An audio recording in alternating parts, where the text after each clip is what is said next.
होत जातं. आता अमिबा स्थितीमध्ये जी विष्णू शक्ती आहे ती कुठे असते?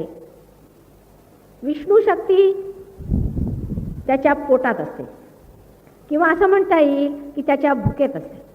पहिल्यांदा ही विष्णू शक्ती आहे जनावरांमध्ये नुसती भुकेमध्ये असते. भूक लागली की खायचं आणि ते विसर्जित करायचं. ह्याच्या पलीकडे काही आहे हे जनावरांना समजत नाही, आणि त्यांचा सगळा काही जो व्यवहार चालतो तो परमेश्वरी शक्ती चालत असतो. ह्याच्या पलीकडे कुणी परमेश्वर आहे का वगैरे ह्याची त्यांना शंकाही नसते, विचारही नसतो, आणि त्याबद्दल ते आपलं डोकंही घालवत नाही. मनुष्याच्या पोटामध्ये सुद्धा ही विष्णू शक्ती बसलेली आहे. विष्णूचे स्थान हे पोटामध्ये आहे, आणि ही शक्ती आपल्यामध्ये एक भूक म्हणून तर आहेच, कारण आपणही जनावरातनंच आलेलो, तर आपल्यात भूकही आहे. तरी पुष्कळ लोकांना तर भुकेचंच वेड असतं.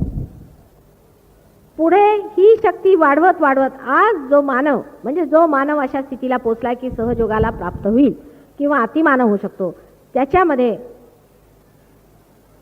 सत्तेचं जे काही वेड होतं ते गेलेलं आहे, पैशाचं वेड होतं ते गेलेलं आहे, इतर काही जे वेड होते ते गेलेलं आहे. शेवटी त्याला एक विचार येतो की मी ह्या जन्माला आलो तो कशासाठी? हा परमेश्वर म्हणतात तरी तो कोण आहे? जेव्हा मनुष्य ह्या एका शोधात फिरतो, खाण्याच्या पिण्याच्या नाही पण परमेश्वराच्या शोधात जेव्हा फिरतो, तेव्हा म्हटलं पाहिजे की त्याचं विष्णू तत्व पूर्णपणे जागृत झालेलं आहे. जर हे विष्णू तत्व त्याच्या जागृत झालेलं नसलं पूर्णपणे, तर सहयोग जरा कमी प्रतीचा होतो. आता ही विष्णू शक्ती आपल्या सर्वांच्या पोटात आहे, आणि विष्णू शक्तीने धर्माची धारणा होते. आता धर्म म्हणजे आपल्यामध्ये इतक्या विकृत कल्पना धर्माच्या आलेल्या आहेत, तशा त्या नसून अत्यंत शाश्वत आहेत आणि सनातन आहेत. त्या काही कल्पना नाहीत पण वास्तविकता आहेत. म्हणजे कार्बनचे जर 4 व्हॅलेन्सीज आहेत तर त्या सर्व कार्बनला 4 व्हॅलेन्सी असणार. जर सोन्याला त्याचा रंग जर पिवळा आहे आणि तो जर खराब होत नाही, अनटार्निशेबल आहे, तर हा धर्म आपल्या सोन्याचा आहे. प्रत्येक गोष्टीला जो धर्म आहे, विंचवाला धर्म आहे, सापाला धर्म आहे, प्रत्येकाला आपला आपला जो धर्म मिळालेला आहे तो विष्णू शक्तीमुळे मिळाला. हा धर्म उजळत उजळत आज मानव स्थितीला आलेला आहे. मानवासाठी 10 धर्म सांगितलेले आहेत. ते 10 धर्म मानव असताना असायलाच पाहिजे. जर नसले तर तो मनुष्य धर्मातनं च्युत होतो, म्हणजे तो मानवच राहत नाही. एक तर तो राक्षस तरी होतो किंवा तो जानवर तरी. मानव राहण्यासाठी माणसामध्ये हे 10 धर्म पोटात सांगितलेले आहेत. ती अगदी खरी गोष्ट आहे. आता ह्या 10 धर्मांचं रक्षण करण्यासाठी एक दुसरी व्यवस्था परमेश्वरांनी करून ठेवली आहे की मानवाला समजत नाही की आपण ह्या धर्मात राहिलं पाहिजे. मानव होईस्तवर परमेश्वरांनी स्वतः या संसारामध्ये अवतरण घेतलेलं आहे विष्णू शक्तीमुळे. आपल्याला माहिती आहे की परमेश्वराचे अवतार झालेले आहेत. आधी आपण मासळी होता तेव्हा मासळी रूपाने झालं. मग आपल्याला माहिती आहे की त्याला काय म्हणतात, नाही सेकंड कूर्म रूपाने झालेला आहे. कूर्माला काय म्हणतात मराठीत? कासव. हां, कासवाच्या रूपाने झालेला आहे. आणखी कासवानंतर मग वराह रूपाने झालेलं आहे. म्हणजे प्रत्येक ठिकाणी असं आपल्याला स्पष्ट दिसून येतं की जशी जशी एका प्राण्याची प्रगती होत गेली तसा तसा परमेश्वरांनी स्वतः या संसारामध्ये जन्म घेतला आणि तुम्हाला मार्गदर्शन केलेलं आहे. कारण त्यांच्याशिवाय मार्गदर्शन कोण करणार? आणि ही विष्णू शक्ती हीच फक्त अवतरण घेत असते, बाकीच्या कोणत्याही शक्त्या घेत नाही. एखाद वेळा घेतलेल्या आहेत पण बहुतेक घेत नाही. त्याला कारण असं आहे की अवतरणाची गरज उत्क्रांतीसाठी, इव्होल्युशनसाठी आहे.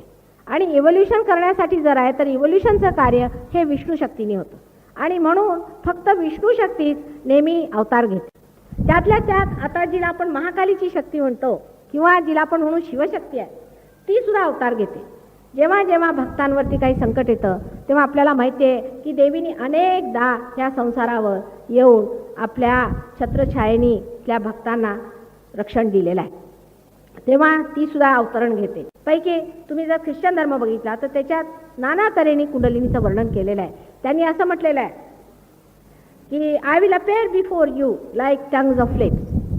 नाना तऱ्हेने वर्णन केलेलं आहे कुंडलिनीचं, पण त्यांनी कुंडलिनी हा शब्द एक वापरलेला नाही, कारण हिब्रू भाषामुळे भाषेचा फरक आहे आणि त्यांनी नावं वेगळी वापरलेली आहे.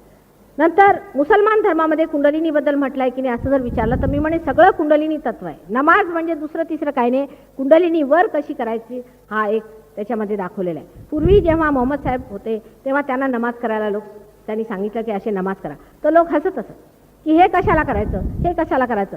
त्यांच्याशी कुंडलिनीच्या गोष्टी आज सुद्धा आपण करू शकत नाही, तेव्हाची तर गोष्ट वेगळी. ते काय आपल्या हिंदुस्थानी लोकांसारखे इतके सुज्ञ नव्हते. त्यांना अरब लोकांचं डोकं आपल्याला माहितीच आहे, त्यांना काही समजत नाही. त्याच्यामुळे त्यांच्याशी ह्या गोष्टी करण्यासारख्या नव्हत्या आणि त्यांना संबंध आयुष्यभर लढावं लागला ह्या लोकांशी. स्वतः ते दत्तात्रेयाचे अवतरणच होते, पण दत्तात्रेय इथे कसे त्यांची काय स्थिती ती आणि तिथे काय होती ते अगदी बघण्यासारखं. म्हणून त्या लोकांनी त्यांना समजून घेतलं नाही, तरी सुद्धा त्यांनी त्यांना सांगितलं की तुम्ही जर मुसलमान आहात तर नमाज पढा. आता नमाजचे जेवढे काही प्रकार आहेत ते संबंध चक्रांना गती देणारे आणखीन कुंडलिनीला जागृत करणारे आहेत. तर ही जी ईश्वरी शक्ती आहे, जी विष्णू शक्तीच्या रूपाने आपल्यामध्ये वास करत असते, त्याला हे जे गुरु लोक आहेत म्हणजे ब्रह्मदेवाचे दत्तात्रेयाचे जे स्वरूप आहेत, ज्यांना आपल्या महाराष्ट्रात आपण फारच मान देतो, हे सगळे या पोटामध्ये आपल्या विराजित असतात. यांची तत्व जागृत झाली पाहिजे. आता आपण कालच पाहिलं पुष्कळचे लोक दत्तात्रेयाचे भक्त आहेत, पण सगळ्यांची पोटं खराब आहे. आश्चर्याची गोष्ट आहे. तुम्ही दत्तात्रेयाचे शिष्य असून तुमचं पोट अत्युत्तम असायला पाहिजे, तर तुमचं पोटच खराब असणार. बरोबर दत्तात्रेयांच्या शिष्यांना पोटाचा त्रास आहे. त्याला कारण काय आहे?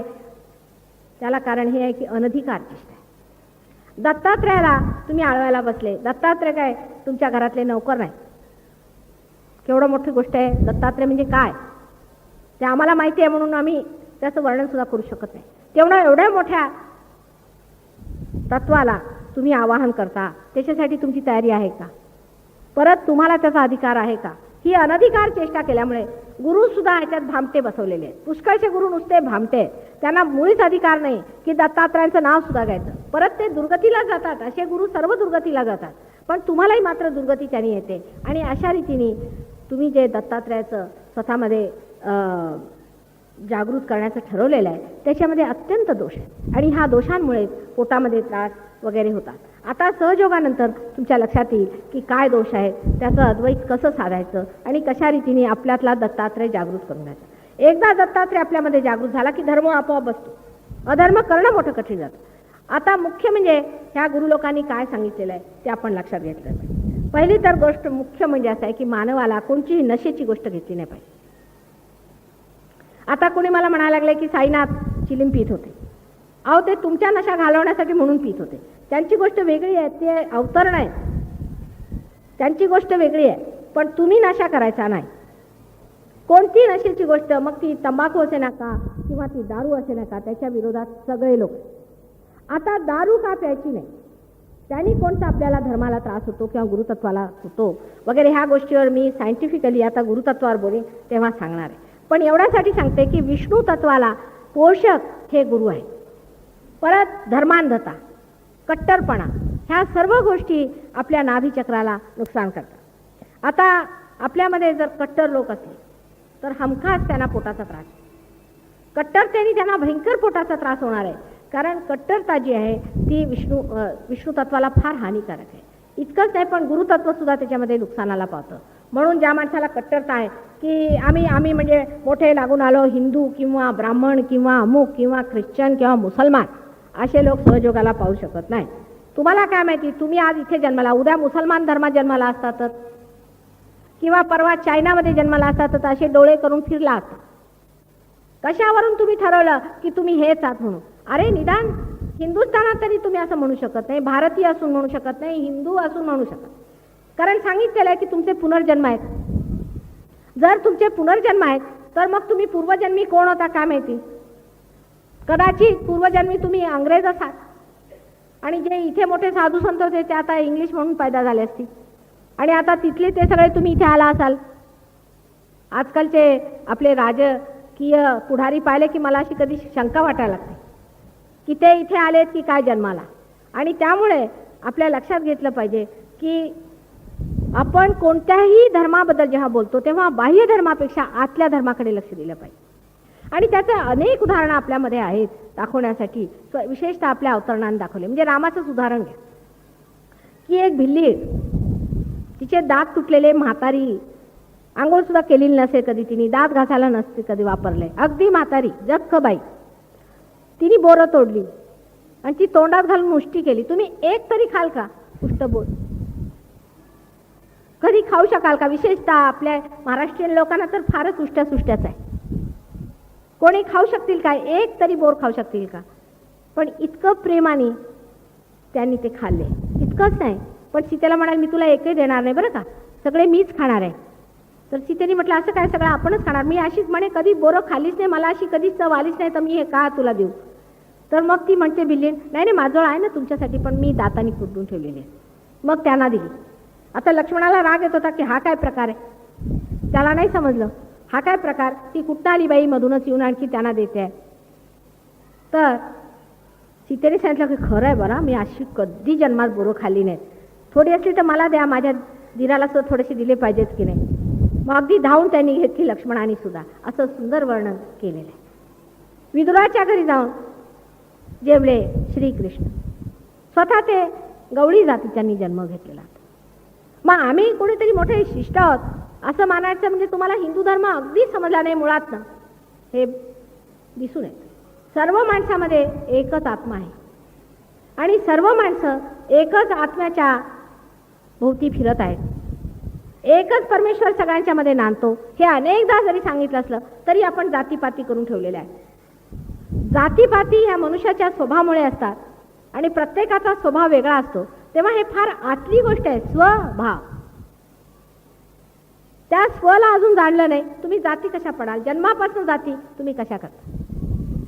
अशाच प्रकारे हे जे काही विष्णू तत्व आहे आपल्यामध्ये हे खराब होतं. म्हणजे आधीपासून आपल्या कल्पना करून घ्यायच्या की हे ठीक नाही ते ठीक नाही. तुम्हाला कसं कळलं? तुम्हाला कसं माहीत की हा मनुष्य ठीक आहे की तो नाही आहे, कोण ब्राह्मण आहे कोण नाही आहे, हे कसं तुम्ही ओळखता? त्याच्यासाठी आधी तुमच्यामध्ये विष्णू तत्व जागृत व्हायला पाहिजे. ते तुमच्या नाभीचक्रात असतं. नाभीचक्रात विष्णू चक्र जर तत्व जागृत झालं तर त्याच्या पुढे स्वाधिष्ठान चक्रावरती मी आपल्याला काल सांगितलेलं आहे की ही क्रियाशक्ती स्वाधिष्ठान चक्रावर चाललेली असते. तेव्हा ज्या लोकांना अति कर्म करण्याची वगैरे सवय झालेली असते त्या लोकांना स्वाधिष्ठान चक्राचा फार जास्त त्रास होतो. कारण सगळी शक्ती विष्णू तत्वातनं ती स्वाधिष्ठान चक्रावरती ओढत असतात. म्हणजे जो मनुष्य अतिकर्मी असतो त्याला वेळच नसतो की माझी उत्क्रांती झाली पाहिजे, की मी काहीतरी माझ्यातनं विशेष निघालं पाहिजे, मला काहीतरी अर्थ निघाला पाहिजे, त्याला तिकडे विचारच नसतो. सगळा वेळ तो आपली जी शक्ती आहे परमेश्वराने दिलेली ती ओढत असतो. आणि म्हणूनच आपण पाहिलेलं आहे की अशा लोकांना डायबिटीस सारखे वगैरे रोग होतात. आता जी शक्ती विष्णू शक्ती आहे आणि शिवशक्ती आहे, तर ही विष्णू शक्तीतनंच हे 6 चक्रवर्ती निघालेले आणि ह्या 6 चक्रांमधनं म्हणजे स्वाधिष्ठान चक्र सुद्धा विष्णूतनंच निघालेलं आहे आपल्याला माहिती आहे.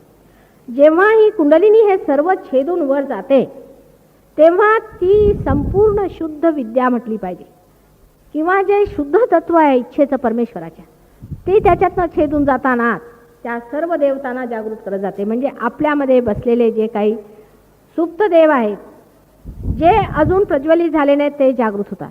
ते जागृत झाल्याबरोबरच त्यांचे आपल्याला सुपरिणाम मिळतात. म्हणजे लक्ष्मी तत्व जागृत झाल्याबरोबरच आपल्याला माहिती आहे की लक्ष्मीचं काय अंग असतं. लक्ष्मी म्हणजे अतिश्रीमंत मनुष्य ना, पैसेवाला नाही. लक्ष्मी म्हणजे एका हातातनं दान असायला पाहिजे, एका हातातनं आश्रय असायला पाहिजे, 2 हातामध्ये कमळ असायला पाहिजे. जो कद्रुक आणि कंजूस मनुष्य आहे तो लक्ष्मी तत्वाला मुळीच अजून प्राप्त झालेला नाही. जो मनुष्य कमळासारखा अत्यंत प्रेमळ आणि ज्याच्या घरी कोणीही जावं म्हणजे इतका की भुंगा इतका काटेवाला असतो, तो जरी आला तरी कमळ त्याला कसं अगदी सांभाळून घेतं, कोझीनेसमध्ये घालून घेतं, कसा आरामशीर त्याला झोपवतं. असा जो मनुष्य करेल तोच खरा लक्ष्मीपती आपल्याकडे मानला जातो. पण आपल्याकडे असे किती लक्ष्मीपती आहेत? नाहीतच म्हटलं तरी चालेल. लक्ष्मीपती ज्यांना आपण म्हणतो ते खरं म्हणजे नुसते पैसेवाले आहेत, गाढवावर पैसे लादावेत अशातले ते लोक आहेत. आणि अशा लोकांना काहीही धर्म कधी मिळणार नाही. ख्रिस्तानी सांगितलं आहे की ज्या माणसाजवळ अति पैसा आहे तो कधीही प्रभूच्या साम्राज्यात येऊ शकत नाही. एक वेळेला एक उंट तुम्ही जर घातला एका सुईच्या टोकातनं तर जाऊ शकेल भोकातनं, पण असा मनुष्य जाऊ शकत नाही. त्याला कारण हे, कारण अशा माणसाला सगळं पैसाच दिसतं, दुसरं काही दिसत नाही. त्याला आपले आईवडील दिसत नाही, भाऊ बहिणी दिसत नाही, बायको दिसत नाही, काही दिसत नाही. मी किती मोठा, माझ्याजवळ एवढा पैसा आहे हे, आणि एकदा तो पैसा हरपला म्हणजे त्याच्या लक्षात येतं की तो कुठे गेला. अति पैशाचे पण आपल्याला माहिती आहे की अति जर पैसा झाला तर मनुष्याला थेरं सुचतात की तो आता कुठे खर्च करायचा. जर पैसा जेमतेम असला, ज्याने आपल्याला समाधान होईल, ती विष्णू शक्ती आपल्यामध्ये जर जागृत झाली तरच मनुष्याची पुढे प्रगती होऊ शकते. म्हणजे त्याचं चित्त पैशावरनं समाधानावर आल्यावरती मग तो पुढच्या मार्गाला लागतो. पण जर समाधानच पैशातनं आलं नाही, आणि आपल्याला माहिती आहे की इकॉनॉमिक्सचं जे तत्व आहे की no want is satiable in general, in particular may be. म्हणजे असं आहे की समजा आता आम्हाला वाटलं की आता आम्ही घर बांधावं, तर घर बांधू आम्ही धडपडू. घर बांधल्यावरती मग वाटेल की आता काहीतरी मोटर घ्यावी, मग आम्ही मोटर घेऊ. मोटर घेतल्यावरती आम्हाला वाटेल हेलिकॉप्टर घ्यावं, काहीतरी सारखं चालत राहणार. म्हणजे इन जनरल आपल्याला सॅटिस्फॅक्शन नाही मिळणार, कारण हे मॅटर आहे, ही वस्तू आहे.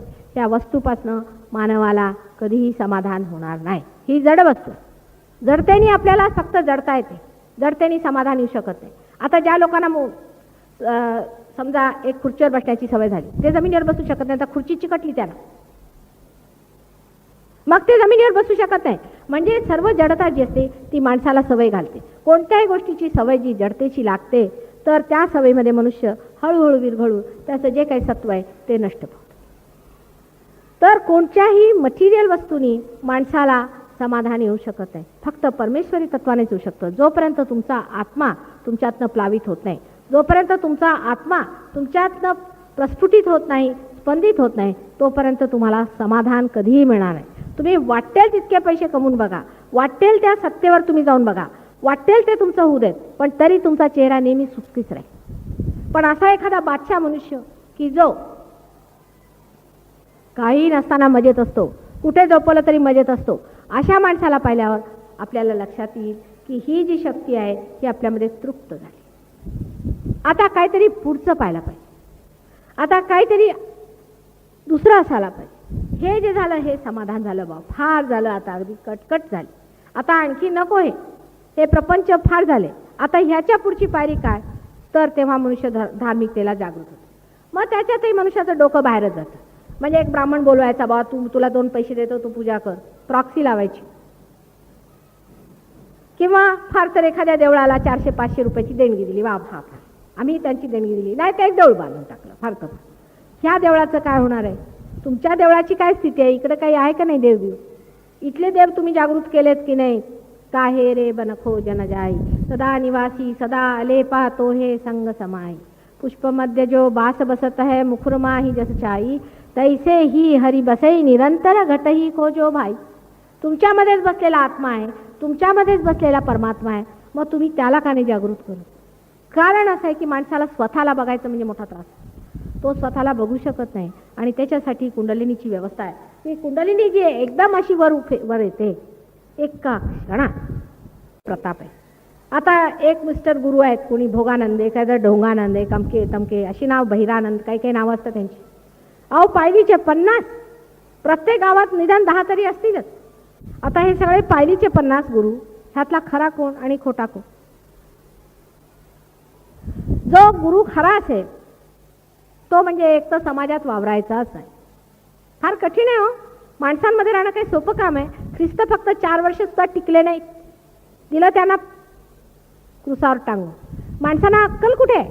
गुरुला ओळखता येत नाही, आणि जो खरा असेल त्यालाच ठोकतील. एखाद्या ह्या दुष्टांना कुणाला फाशी तर काय, त्यांना इथून तिथे हलवता येत नाही. तुम्हा लोकांना बसले तुमच्या डोक्यावर येऊन सगळे पाप करत आहेत, त्यांना हलवा एकाला. आताच परवा एकाने मला सांगितलं की काल आज सकाळी ते सांगत होते मला की एका गुरुनी एका बाईकडनं 1.5 लाख रुपये मारून घेतले. आज सकाळी सांगत होते. म्हटलं मग तिने काय केलं. ती अगदी गुपचूप बसली, काही करत नाही, घाबरलेली का. पण जर खरा गुरु असला, कोणत्याही खऱ्या माणसाला नुसतं छळून काढलेलं आहे प्रत्येकाने. त्या ज्ञानेश्वरांच्या पालख्या आता काढतात. ज्ञानेश्वरांच्या पालख्या काढल्या. ज्या माणसांनी अनवाणी नेहमी प्रवास केला, ज्याच्या पायामध्ये घरे पडली, ज्याच्या पायाचं रक्तबंबाळ झालेले, ते त्या सोपानदेवांना बघून तर मला अगदी समजेना की इथे बोलू तर काय बोलू. आणि आता त्यांच्या पालख्या घेऊन निघालेत. 50-50 माणसं जेवतायत त्यांच्या दमावर. ही मानवाची बुद्धी इतकी दुष्ट आणि इतकी नष्ट बुद्धी आहे की कोणताही गुरु टिकू शकत नाही तुमच्यामध्ये. आला की त्याच्या तंगड्या तोडणार तुम्ही. त्याचा नुसता नेस्त नाबूद करून ठेवलेला आहे सगळं. इतकंच नाही, मी आमच्या सहयोगांच्याकडे लोकांची दृष्टी बघते, अत्यंत दुष्टपणाची आहे. एक दिवस येऊन मला शिव्या देऊ लागले. तर ही माझी मुलं आहेत, त्यांना लगेच रागाला ते म्हणून माताजीने असं बोलायचं, हे बघा तुम्ही सहयोगी आहेत, तुम्ही सहनच केलं पाहिजे. म्हटलं खबरदार, झालं ते झालं. ह्याच्या पुढे जर कोणी सुद्धा कोणत्याही भक्ताला त्रास दिला तर त्यांची चांगलीच हजामत होणार आहे आणि चांगलंच त्यांचं ठिकाण होणार आहे. हे कलियुगातलं झालं, ते संपलं. आता सत्ययुग आलेला आहे आणि कोणाची हिंमत नाही आहे. करून बघा. कोणत्याही संत साधूंना त्रास देण्याचे दिवस गेले आता आणि संपलेले आहेत, हे लक्षात ठेवलं पाहिजे. आणि माझं आवाहन आहे सगळ्या अशा गुरूंना आणि दुष्टांना, आणि त्यांच्या मात्र तुम्ही पायावर जायला तयार आहात 100दा. मला रोजचाच अनुभव आहे. माझ्याकडे आले की माझ्याशी वाद घालतील, माझ्याशी भांडणं करतील. म्हटलं तुमच्या पहिले गुरु ते तर दिसतच नाही म्हणे, 7व्या माळ्यावर बसलेले, असं का? आणि तिथे काय म्हणे, तिथे सेवेची एक पेटी ठेवलेली, असं का? आणि आम्ही त्याच्यात 1000 रुपये घातले. बरं, मग पुढे? आणि तिथे म्हणे मातीची सेवा करतात. मग कशी? डोक्यावर माती घेऊन जायची आणि घरं बांधायची आणि ते त्या गुरुनी विकायची. हे सगळं तुम्ही खाऊन इथे आला माझ्याकडे आणि आता माझ्याशी कसला वाद घालता? म्हणजे तुम्हाला जो मूर्खात काढेल तोच खरा गुरु, अशी स्थिती आलेली आहे. तेव्हा आता सरसावून घ्या. फार झालं, हे शहाणपण घेतलं पाहिजे, शहाणपणाने राहिलं पाहिजे. जो खरा मनुष्य असेल तो तुमच्याकडे एक कवडी दमडी सुद्धा घेणार नाही कधी. तुम्ही कोणाला विकत घेऊ शकता का? परमेश्वराला तुम्ही विकत घेऊ शकता का? नंतर तो काहीतरी तुम्हाला बोलवून हे आम्हाला द्या, ते आम्हाला द्या, हे करत असतो आणि तुमचा अहंकार इतका त्याने बळावतो की तुम्ही त्याला एकदम बळी पडता. इथून तिथून या महाराष्ट्रात जितके गुरु आहेत त्यातले फार तर 2-4 खरे गुरु झालेले आहेत. फार तर 2-4, बाकी सगळे अगदी भामटे आहेत. आणि त्यांचे मार फोटो घरात ठेवलेले आहेत आणि सांगून ठेवते आता कलियुग संपलेला आहे आणि सत्ययुगाला सुरुवात झाली आहे. ह्या गुरूंच्याच मुळे तुम्हाला ल्युकेमियाचा रोग होणार आहे, तुम्हाला कॅन्सरचा रोग होणार आहे आणि सहयोगाशिवाय हा ठीक होणार नाही. आणि त्यामुळे आता लक्षात ठेवा, जर तुम्ही अशा गुरूंची आणि घाणेरड्या लोकांची सेवा केली तर त्याचे परिणाम तुम्हाला भोगावे लागतील. हे एक आईच्या ह्याने मी अत्यंत आतून करुणेने सांगत आहे. त्या लोकांना मी म्हटलं की महाराज तुम्ही लोक या खाली काय करू राहिले, वरती जाऊन बसले तिकडे. ते म्हणे बाबा रे बाबा, 12 वर्ष माताजी तुम्ही कार्य करा, हे सगळे गाढव आहेत, ह्या गाढवांना गाढवासारखं ठेवलं पाहिजे. शिवाय देतात, कोणी यायला तयार नाही. तेव्हा लक्षात ठेवा की सहयोग त्याने तुमच्यात प्रकाश येईलच आणि त्या प्रकाशाने तुम्ही जाणार की हे किती खोटे काम चाललेले आहे आणि हा खोटेपणा किती बळावलेला आहे. या धर्मांधतेने आणि अशा रीतीच्या ह्या सर्व देवळात जाऊन, इकडे जाऊन, तिकडे जाऊन तुम्ही जे आपले आयुष्य नुसतं बर्बाद करून राहिले, त्याला काहीतरी मार्ग मिळू द्या, त्याला काहीतरी प्रकाश द्या. हे मानवाचं शरीर तुम्हाला माहीत नाही केवढं मेहनतीने परमेश्वरांनी बनवलं. कितीतरी योनीतनं तुम्हाला काढून आज ह्या स्थितीला आणल्यावरती आता ह्या मूर्ख लोकांच्या समोर जाऊन तुम्ही डोकं टेकवता. एक तर परमेश्वर नाही म्हणून बोंबा ठोकायच्या आणि नाही तर जाऊन अशा मूर्ख लोकांच्या पायावर पडायचं. हे कशाचं लक्षण आहे? हे लक्षण फक्त तुमच्या भ्रामकतेचं आहे. कारण परमेश्वराने तुम्हाला स्वतंत्रता दिली आहे. वाटलं तर त्याला तुम्ही स्वीकार्य करा आणि नाही तर ह्या मूर्खांच्या आहारी जा. तेव्हा ही स्वतंत्रता आपण वापरली पाहिजे. आपण कोण आहोत? परमेश्वराने आपल्याला कोणत्या स्थितीत इथे आणलं आहे? किती प्रेमाने, किती संगोपन करून आज आपली इतकी त्यांनी सुंदर स्थिती केलेली आहे. ह्या इतक्या सुंदर स्थिती झालेल्या आपल्या मानव देहाला, आपल्या मानव मनाला आणि ह्या मानव संबंध व्यक्तित्वाला आपण कोणची रूप, कोणत्या दिशा, कोणत्या स्थितीत आणलेलं आहे, कुठे पोहोचवलेलं आहे आपण, असा विचार करावा. स्वतःची मान्यता जाणली पाहिजे. एक बाणा असायला पाहिजे माणसामध्ये समजण्याचा की आम्ही कोण, कुठे जाणार, आम्हाला काय हवं आहे, की सगळेच्या सगळे हे भिवून तुम्हाला पळून जाते. ज्या माणसामध्ये हा बाणा नाही आहे त्या माणसाला काही होणार नाही. कल्याण करून घ्या. त्या गुरूंच्या मागे तुम्ही उगीच स्वतःला त्रास करून घेऊ नका, असं माझं सांगणं आहे. एक आहे, तुम्ही इथे येऊन त्या गुरूंपासून आपली सुटका करून घ्या. लोक तळमळत आहेत, फार दुःखात आहेत, कबूल आहे, त्यांच्यापासून आपली सुटका करून घ्या आणि आपल्या स्वतःच्या स्वला प्राप्त व्हा. आणि स्वला प्राप्त झाल्यानंतर मग ह्या गुरूंपासून कशी सुटका करायची ते शिकून घ्या. पण त्यांच्याशी वादायला जाऊ नका, भांडायला जाऊ नका. ते तुमच्या हद्दीत बसत नाही, ते तुम्हाला जमायचं नाही.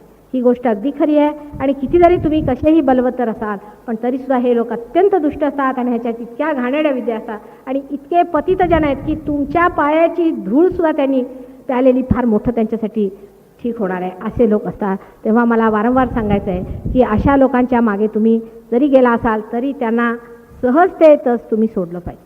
जर तुम्ही ते सहजतेत सोडून दिलं तर त्यांनी फारच लाभ होण्यासारखा आहे.